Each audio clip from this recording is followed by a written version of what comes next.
Welcome to another episode of Hollywood 97, where we guess Will Smith's weight, and it is 7 pounds. I am your host, the X-Man.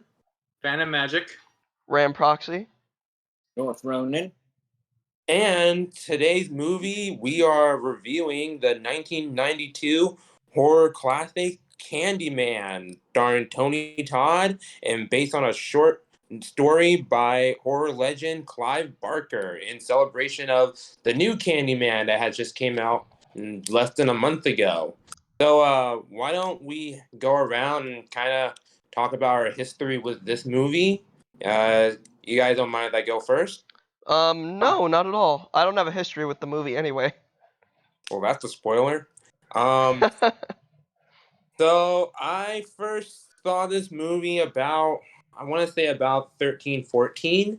And I think I thought it was pretty good, pretty scary. And rewatching the movie again for this podcast, I still think is definitely a solid movie. I think this is my take. I think it is one of the best horror films of the 90s, and and I have to put like a top 100 horror film of all time, Candyman would definitely be on there. So I don't really have much of a history myself, except that I've heard about it in passing. And like whenever I see it like at a DVD store or whatever, and I see Candyman, like the first thing that came in my head is like, oh, is this gonna be like some kind of like serial killer that works at a candy shop or something? So I had no idea what the premise was about, and then when I actually like watched the film, I was like, oh wow, this is not what I expected at all. Like, and I did do some research like prior actually, is that I heard like this is like one of the few like genuinely scary movies that came out in the like early to mid 90s. Right. Because that was like an era where a lot of people weren't like taking horror very seriously, especially with like movies like Scream. Which was it was more like a deconstruction of horror. Yeah. Which also led to movies like Scary Movie, which is a parody. So like, it's kind of interesting that it's like it's like one of those movies that were like we gotta make something scary again because like people aren't taking the horror genre seriously enough. Right. So definitely in that aspect, I think it's a very important movie for the genre. And I gotta say, like I think in terms of like what it does, it was very innovative. It didn't feel cliche at all. So from what I can see, like I think it's actually a very interesting and very like I guess very impactful film for its time. Mm-hmm. Right. North Ronan, Ram Proxy, you guys want to tell your history? Yeah, I always heard about the movie more in passing, never actually saw it, but always similarly thought, that the title does not really reflect what is ultimately the premise. Mm-hmm. Mm-hmm. And they did actually address this somewhat in the new movie, which I have seen.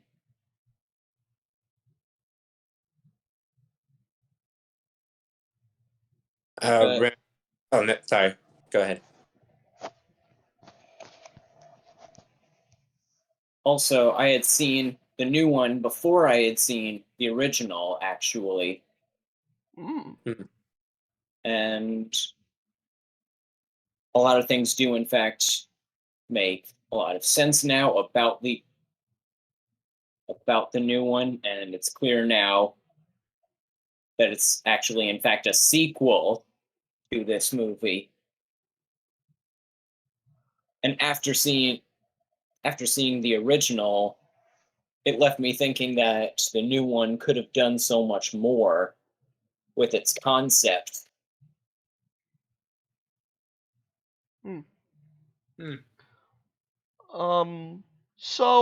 I actually, not only do I not have a history with this movie, I just don't have a big history with horror in general. Other than, I have a very weak horror backbone. I just avoid horror. I scare very easily. And actually, we were gonna do this podcast a while ago, but we were having bad technical difficulties, and I'm actually kind of happy that happened because I was scared shitless and very paranoid when we were doing the podcast earlier, but I'm It's very a happy.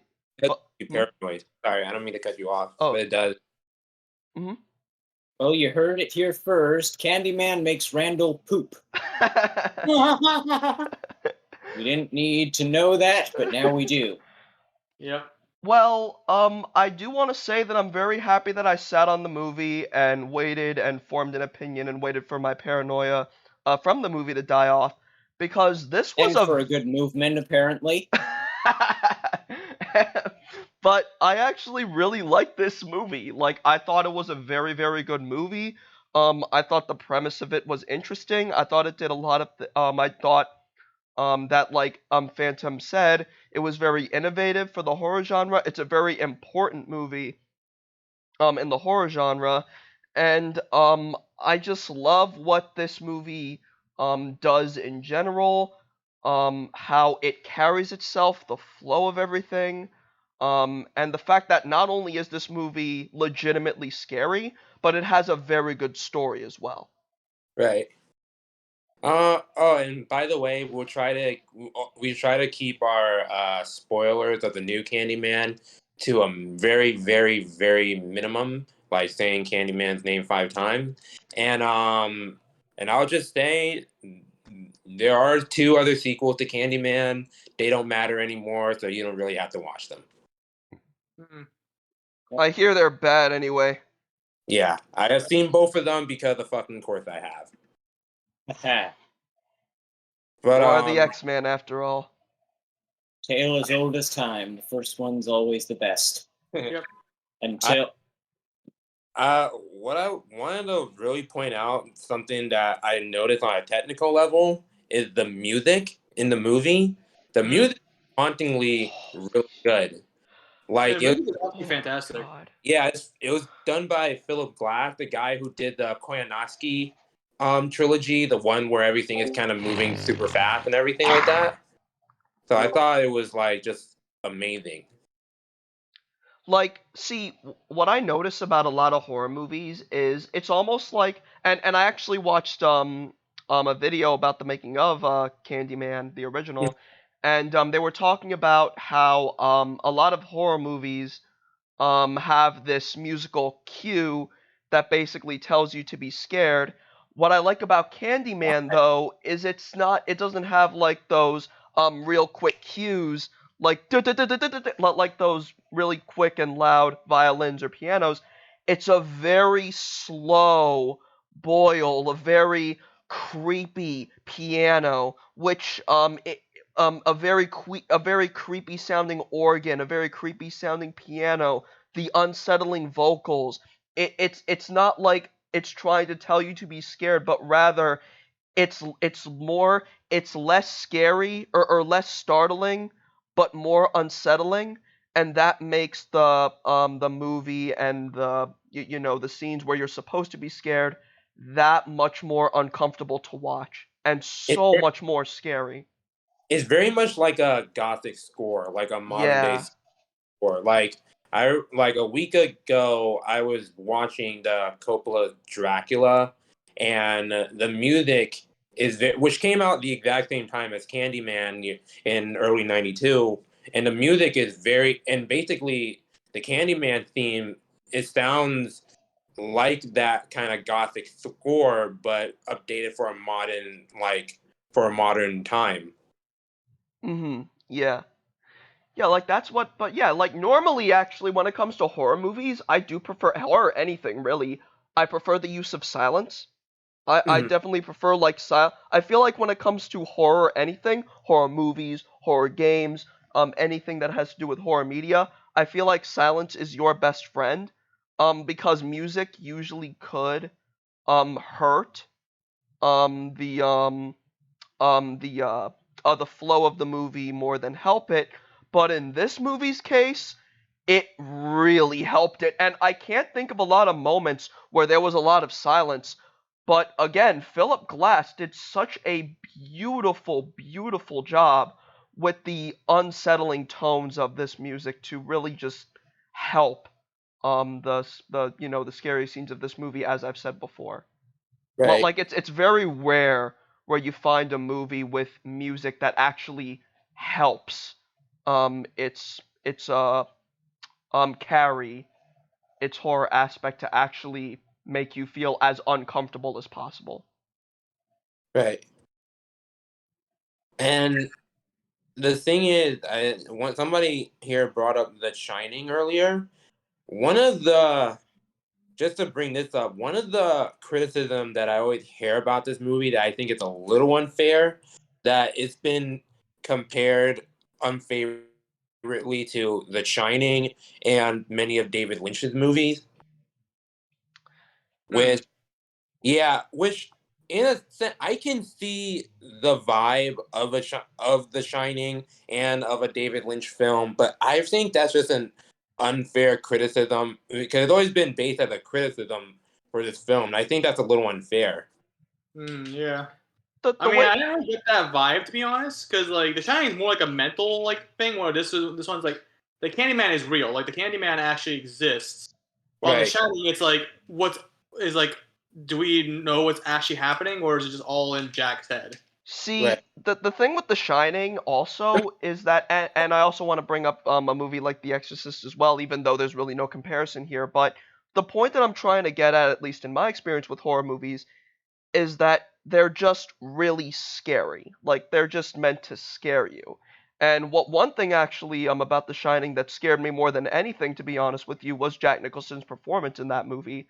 But moving on from that, I don't um, hmm, I don't mean like comparison in terms of plot, more comparison in yeah. terms of pace and aesthetic. Yeah, yeah. No, I get what you're saying, but like Yeah, Phantom said, the Candyman is actually real. He actually exists in spirit, but he is real.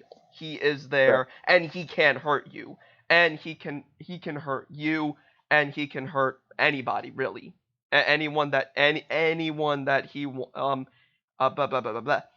So, sorry I started there, but basically what I'm trying to get at is I guess the reason why I never really was able to compare it to The Shining was just because I thought the story was so much better than The Mm. Shining. I think where like I said, I think where the comparison is just how like the pacing and everything because like because like I think is shot in a similar way to The Shining. Like the projects inside the where the movie takes place, Cabrini Green.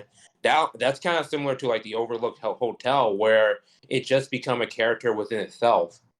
It's also part of the sort of gothic theme, Right. a sort of obsession with architecture and the Mm-hmm. environment. Mm-hmm. Dimly lit architecture that you can just get lost in, that each of the characters get lost in. Yeah.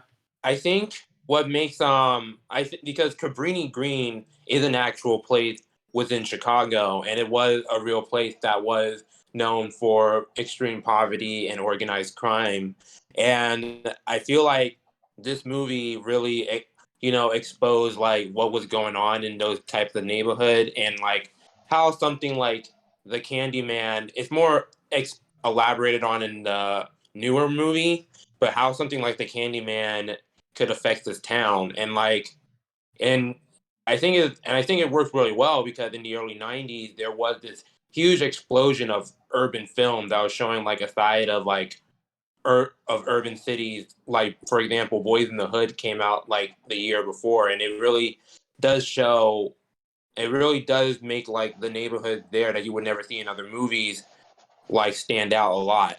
Mm-hmm.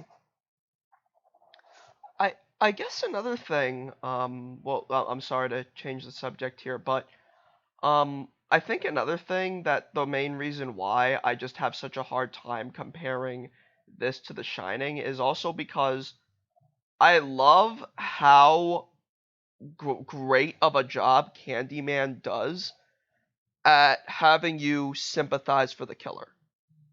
Like, Yeah, yeah. go ahead. Like, what I love about Candyman as a character is well, first of all, one thing is that he's self-aware of what he is. Mm-hmm. Like, I love that he's very self-aware of what he is. But also, um, he has a very tragic backstory. Like, he has such a very tragic backstory, and I love what they do with that because he's not out for revenge. He's out for love. He fell in love with Helen and wants this woman to follow him into And death and become a spirit alongside him, and it becomes this fucked up Phantom of the Opera type of shit, and I thought it was amazing. Like it's a really it ends up becoming this fucked up romance love, almost this fucked up love story, and it's unbelievable. I thought it was done fantastic. That's why I love the story so much, because it's a fucked up version of Phantom of the Opera, basically. At least that's what I got from it. yeah, Candyman has a pretty haunting backstory that I like. In the remake, they do try to they have a lot of expository scenes dealing with his origin story through puppets, which was cool, but it wasn't as effective as when they first described Candyman's backstory in the first movie. Mhm.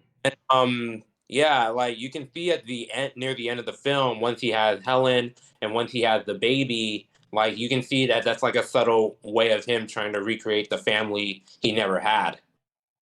Exactly. Yeah.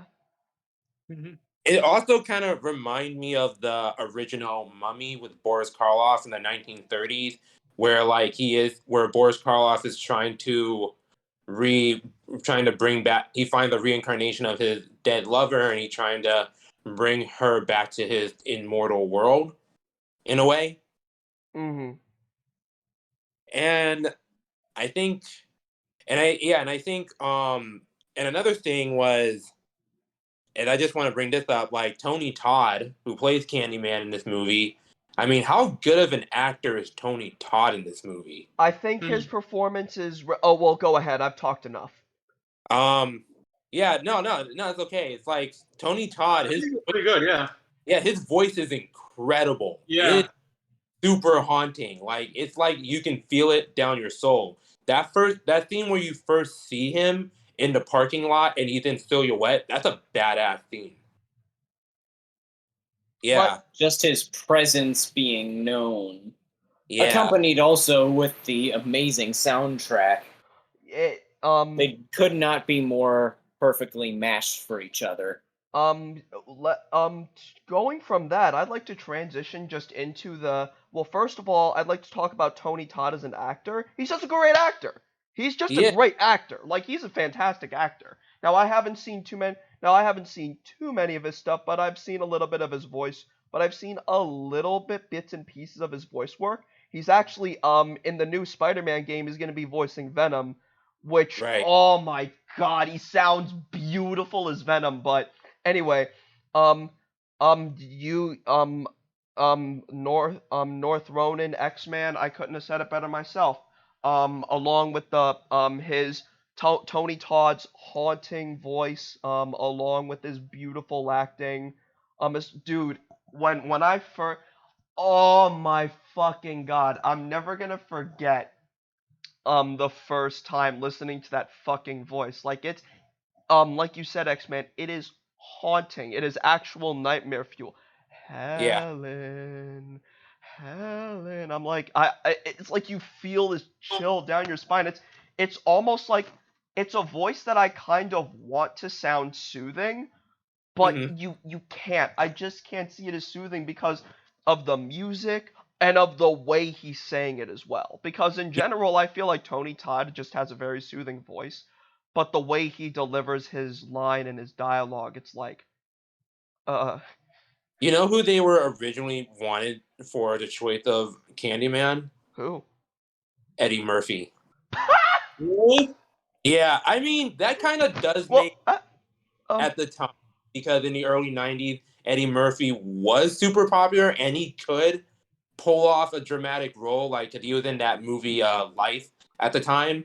So I can see that, but like I don't think it would have had. I don't think any other actor could have done what Tony Todd did. Yeah, I agree. Yeah. Like Eddie Murphy, maybe he could have done I haven't seen his more dramatic roles personally, but I feel like he could have maybe he could have done it. I feel like he could have done maybe a deeper, more menacing voice compared to his other films. Oh, But not in the same way as Tony Todd could. he was also in that movie because he was in that movie Vampire in Brooklyn. That's what I'm remembering from. He was the vampire in the movie Vampire in Brooklyn. I never saw that movie, so I can't That's say. What was that? Vampire in Brooklyn. It's by Wes Craven from Nightmare on Elm Street, where Eddie Murphy played the vampire. Oh, okay. Yeah, it's actually not. It actually wasn't that bad of a movie, but yeah, I can't see him. Like I can see, It makes sense for why they would go with him as Tony Todd, but yeah, Tony Todd, his voice, like I don't know, no one else could have done it. And Yeah. what's cool, Candyman was super interesting that I think differentiate him from like other horror villains like Jason Voorhees, Freddy Krueger, or Michael Myers. When you see him, like I noticed the way when he kills people, it is brutal and downright disturbing. It's like whenever you watch like Jason Voorhees or Freddy Krueger kill somebody, you're always kind of cheering, kind of laughing at it, but like Yeah. ever Candyman does it, it is no laughing matter. It is absolutely disturbing. I'm not even gonna lie to you. Every time I see him kill somebody, especially in the beginning when from your groin to your gullet, ow! Yeah. Especially as a dude, Jesus Christ. Yeah, and that's just not scary dialogue. He does it all. I know. He always fulfills his horrendous promises. Yeah. But And go ahead, speaking Phantom. Did you want to say something? Oh yeah, I was gonna say like also a lot of kills that are shown in the movie, they look almost actually like some of them like feel almost real. Like Mm-hmm. yeah. they feel like actual like they feel like a realistic way to kill someone, as opposed to like Jason or Freddy, where it's like it's kind of cartoony. It's kind of like it's there to be kind of like campy and like make it more exciting. Killing somebody Here with it's like oh wow this looks terrifying. Like Especially with the hook too. So yeah, it's a whole different thing, especially when you're gonna kill somebody with a hook like that. That just Jesus Christ. candy killing Like anybody in a game like Freddy. But yeah, like also just like what I love about the appearance of the Candyman, like what I love about him is he doesn't look like this monster. He just looks like a Right. normal dude, obviously, besides the hook on his bloody stump. And when he opens spoilers, when he opens up his jacket, he's got like a bunch of bees hanging out Yeah. in there. But that's another in his hollow rib cage. Well, it actually is no, I don't think the rib cage is hollowed. There's a bunch of guts in there. But Yeah. but like actually fun fact about that scene, did you know Tony Todd had actual bees in his mouth? Really? Yes. Oh yes, they Wow. bred like hypoallergenic bees Oh wow. specifically Yeah. for this, so that he wouldn't suffer from the stings as badly. Now, one thing about the bees though is they had very young bees that were like 12 hours old, because they can't sting you, and even if they do sting you, it's not going to be too bad. I also heard that they put like a little guard in his mouth, so the bees wouldn't go too far into his mouth, and he wouldn't swallow any of them. right. But yeah, all the bees that they used were real bees. Those were every single bee you saw in that movie was a real bee. That kind of remind me of they're the fact in Raiders in the first Indiana Jones movie, Raiders of the Lost Ark. Do you remember how like in the beginning when they're in that temple and like there's a bunch of tarantulas around them on their back? And apparently those were all like real tarantulas because they had mechanical ones that wouldn't move, so they had to get like no, they had like real ones that wouldn't move, but then they had like mechanical ones to get them to start moving. Yeah. That also reminds me of like the of Batman Returns, where when Catwoman like puts the bird in her mouth, it's Right. a real bird. Whoa! Yeah. Oh wow! Oh, the real bird, yeah. Jesus. And and speaking of Nightmare on Elm Street, the movie does remind me a little bit of Nightmare on Elm Street because the monster is an urban myth within the community. That's true, yeah. Yeah, Mhm. it's not and like well like and also his what makes him stronger is the fear of him too. Yeah. Yeah, his legend is how he gains power. Yeah, Right.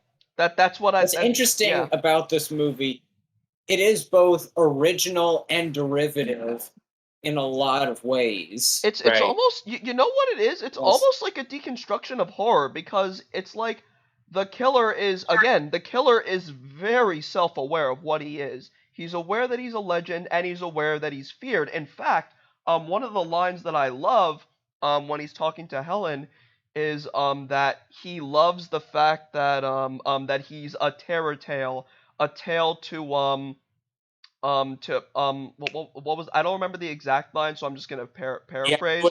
But he's a Yeah. terror tale for children, and also and he's also a tale that forces couples to like hug each other tighter or something like that. I don't Yeah. remember the exact line, but it was a beautifully delivered line. That was something they expanded on more in the new one Ooh, also.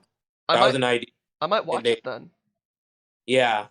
And oh, and speaking of that, about the new one, the director when I was at my alma mater, Pratt Bragg, the director of the new one actually spoke at my school a few months ago. Really? Wow. Yeah, yeah. It's the first Candyman, and it's the first Candyman to be directed by black people. That's fun. Yeah, That this movie, by the way, I heard also had a lot of controversies surrounding it at the time. But He- that's mainly because the villain was a black person. there was also some behind the scene controversy too, Oh, really? which I didn't hear about that. I won't get into, but if anyone is listening to this, you could look it up on yourself. Oh But no, wait, never mind. I do know a little bit about it, but yeah, let's not get into that. You could look it up on your own. There is actually a whole video yeah, about there is actually a whole entire making of video on YouTube for the Candyman, which is where I didn't watch the whole thing, but that's where I got my information. yeah, and when you said deconstruction Ram Proxy, yeah, because Clive Barker, the guy who written the book, the story that this movie is based on, and also I think executive produced. He's also more famous for the movie Hellraiser and the cult classic Nightbreed. And his movies, what I always notice, his movies seem to be deconstruction of the horror genre in a lot of ways. I see. Yeah, Usually Basically, via the body horror route, yeah, especially in Hellraiser's case. yeah, I yeah. haven't. Oh, sorry. Because Hell, And also in this one as well, with all the different wounds that Candyman himself has endured that have it is those sort of threat those threats to his bodily integrity that have turned him into this monster. right? Yeah. Also, just can we like talk about the camera work in this movie? Well, one more thing before I get to that. Um, every time the Candyman is on screen, there's like this. I feel like I have a ball in my throat. Like Right. it's like it's and that is coupled by the camera work as well. Like the camera work, the cinematography in this movie, I thought was unbelievable. I Right. thought. And this is again, I feel like this is not just the camera work on its own. I do feel like the camera work with the soundtrack, with Tony Todd's performance, all came together to create this wonderful, wonderful blend of this unsettling, disturbing monster that Well, honestly is I'm not even gonna lie to you. After I watched this movie, I was afraid to look into a mirror. Well, like I said earlier, the camera work really works because it makes the location Cabrini Green more of a character itself. You Mm-hmm. know? Not to mention the paintings inside of the inside of where the Candyman is hiding. Also, like, it's, oh my fucking god, the fucking paintings. Now I'm kind of, I can't believe I forgot about the paintings. Now I'm starting to see why people are comparing it to The Shining. Now, like you said, X-Man, it's more the scenery rather than the story in and of itself. Yeah, it's more or less the Yeah, vibe, the aesthetic, and the pacing. yeah. But my problem with that is people that was always like a criticism to the movie instead of like a praise. That is like it was trying to copy what Stanley Kubrick does and try to copy. Nah. Uh-uh. Uh, I don't, I don't think Yeah. that's fully fair take as a I critic. highly disagree with that personally because other than the scenery, if you ask me, Candyman is nothing like The Shining. Other than the scenery. Yeah. Yeah, I Yeah. think yeah, the story structure at its core is much more complex than The Shining. I couldn't agree more. I couldn't agree Like, more. simply down to, there are more characters, more different situations, whereas The Shining is more just kind of elaborations of the same situation. They're stuck in the same location. Yeah, like Like The like Shining is more about basically like The Shining is more about cabin fever, mm, while this is more like about discover about like what discovering what the real like I guess what the real who the real killer is and whether or not if this legend is actually true or not. yeah, right. which is again what I love about it. Like my favorite part about this movie is I like the kind of little murder mystery of it. At least, well, we know who the murderer is, but the murder mystery between the characters. Hmm. But again, I cannot stress enough that my favorite part about this movie is the romance aspect between Candyman and Helen. Or Hmm. rather, because another thing about the movie is you kind of start to question whether or not in some moments is Helen falling for this dude? That's it. Like you almost question it, especially in the beginning when she's crying. Yeah, When she first sees him. that's what I think. Because that kind of aspect exists in horror movies since its inception. That the normal woman falls seems like she's falling for the monster. Like what you said, Ramposti. Like it's similar to the Phantom of the Opera. It's similar to the Mummy. It's similar to it's even similar to Dracula, which also had like I said, also the Coppola Dracula came out the exact same time, where the normal human woman is falling for the monster, or at least she's being taken possession of it. Yeah. Yeah, Like, oh my god, those unsettling lines to "be my victim." Oh my yeah. fucking god. And I think the movie, like I said, I think the movie had a pretty good urban myth to it, and it's Mm-hmm.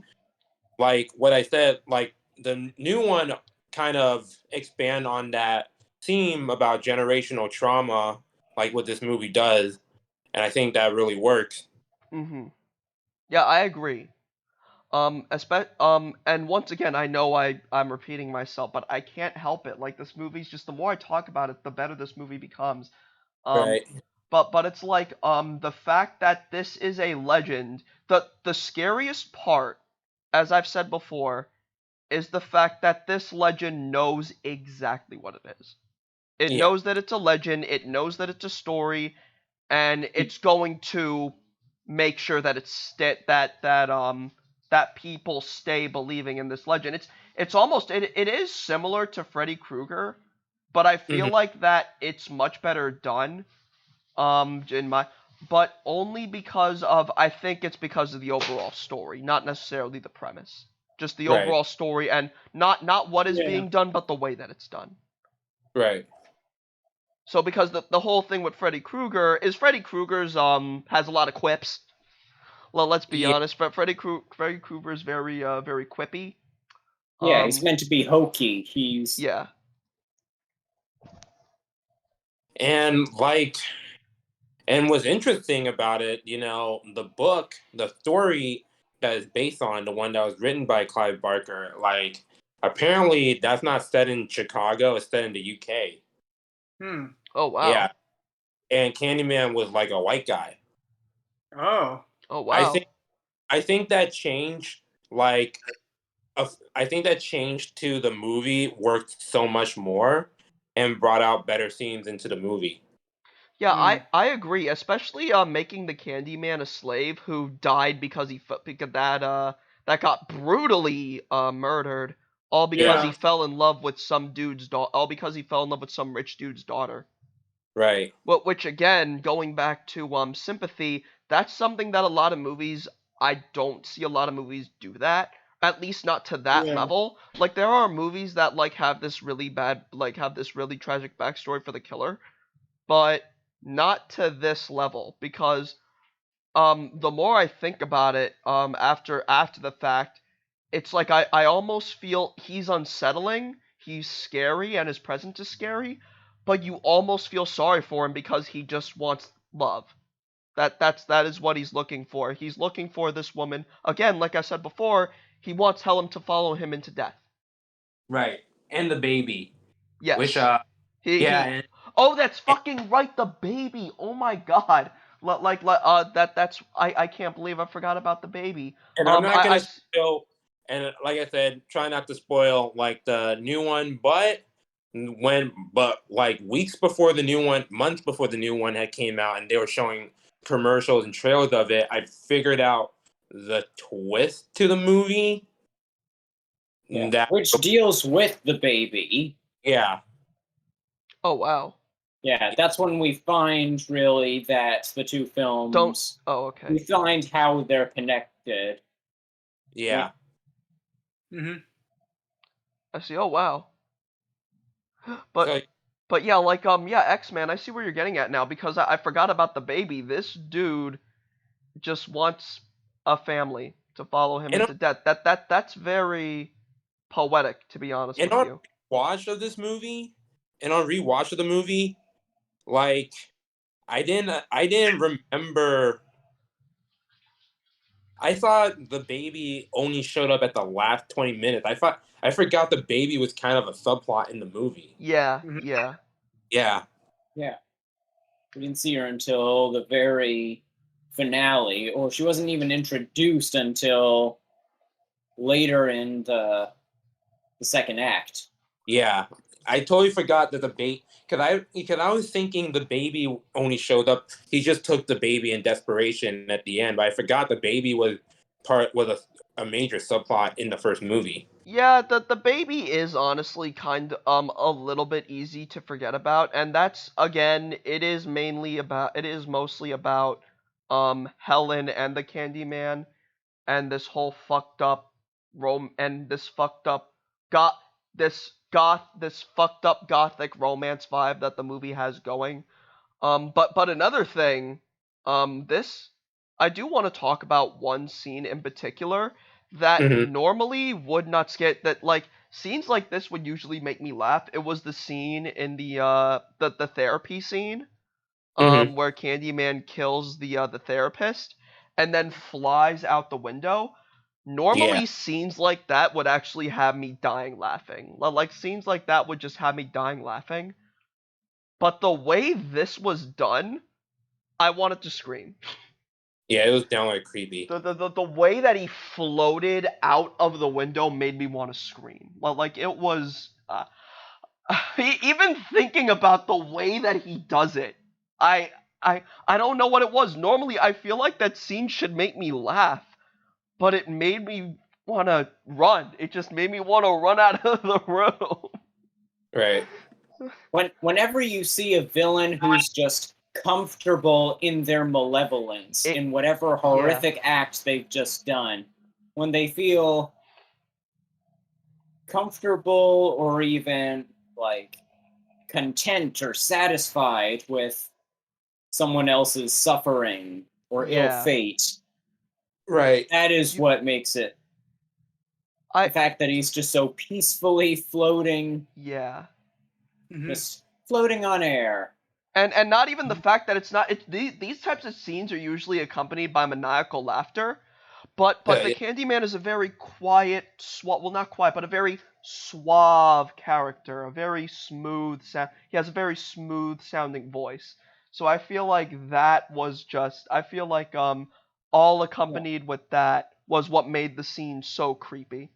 Yeah, because he's not a mindless killer like Jason or Freddy or Michael Myers. He's so much more articulate. Yeah, and again, truly wants someone to understand his pain. Yeah. Yeah, and this kind of goes up to what I said earlier, that this movie, like, it feels like it tries its best not to fall into any cliches.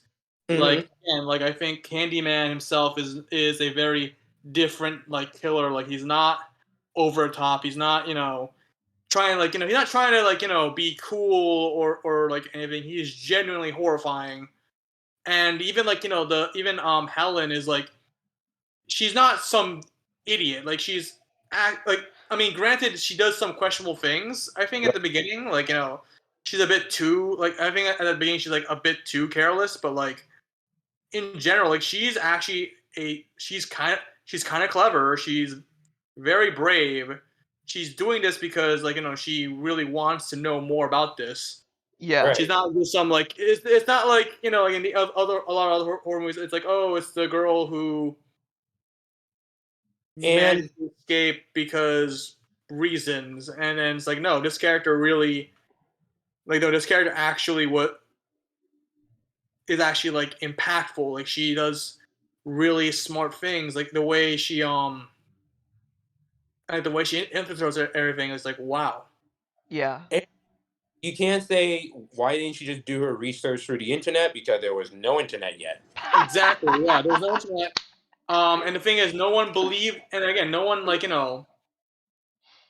it was basically, she was trying to uncover a myth, and like with myths, there's no way to really truly uncover it unless you actually dig into it. Like, there's certain things, even if you have the internet, it's like you can't really do much research unless you can't get full on clear answers unless you actually go to the site yourself. Yeah, exactly. And yeah, you know what I was thinking in 1992, was there internet at all in 19? I don't think so. I don't think internet started until the late 90s, right? Unless I'm wrong. There was like microfiche and stuff like that. Oh, okay. That's right. They had those computers the size of frickin' refrigerators back then. That's right. All right. So, did we all get to say what we wanted to say about Candyman? Before I finish, I had a lot more to say than I thought I would. I'm very happy that we waited, on this podcast, because I wouldn't have been able to say as much as I did, and I wouldn't have been able to really take the time to think about how much I enjoyed this movie and really what a masterpiece it is, honestly. Right. Actually, Xavier, I have one question. Yeah. So, does Helen come back in the sequels? No. Okay. The sequel is Wait, what? She doesn't come back in the sequels, really? The sequels, yeah, they never. As I remember, in 2 and 3, they never really. The 2 and 3 are almost 2 and 3 has Tony Todd in it, but he's still Candyman. I don't even think they really bring up Helen as the new Candyman at all. The fourth one does. The fourth one does bring the first one back up, but the character Helen doesn't show up in the fourth one. Not gonna lie, there was a character who looked like an older version of the actress, but I realized it wasn't her in the fourth one. But yeah, the fourth one, yeah, other than 2 and 3, which was Farewell to the Flesh, and I can't remember what the third one was called, but no, they're almost completely separate stories. What's interesting about the fourth one is that they do retcon.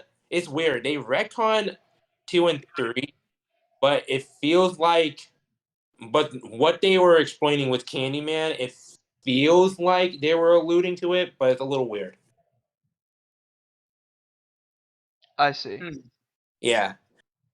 But no, Helen doesn't come back in the other one. But what the funny thing about the third one, and we were talking about this before we started recording, the third one takes place in 2020, and the new one was supposed to come out last year, and I think the new one is set maybe a year before the movie comes out. But the new one was supposed to come out last year. It came out this year.